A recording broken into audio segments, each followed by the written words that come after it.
শুষ্ক মৌসুমে দিনাজপুরে সেচ নিশ্চিতের জন্য ২০০১ সালে কাঁকড়া নদীতে সাঁইতারা রাবার ড্যাম এবং ২০১৩ সালে আত্রাই নদীতে মোহনপুর রাবার ড্যাম নির্মাণ করে সরকার।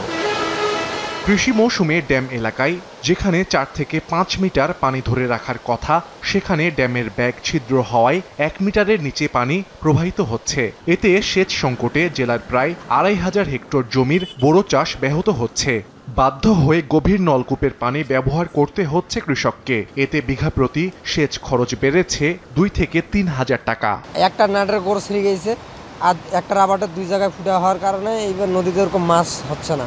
কৃষকেরা তো ধান চাষ খুব কম করতে পারতেছে, পানি আটক করে ধরতে পারছে না। টিউবওয়েল তো পানি উঠে না, কারেন্ট থাকে না, এরকম মোটরের পানি তো উঠে না।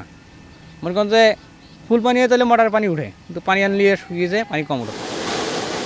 নদীতে স্বাভাবিক পানির প্রবাহ না থাকায় অনেক পাম্প বন্ধ হয়ে গেছে। তবে উৎপাদন অব্যাহত রাখতে নলকূপের পানি দিয়েই সেচ দেওয়ার পরামর্শ কৃষি বিভাগের। কৃষক এবং সাধারণ চাষিরা যারা খুব অসহায় এবং বিদ্যুৎ খরচও অনেক বেশি, পানি কম, যার কারণে খুব ক্ষতিগ্রস্ত হচ্ছে।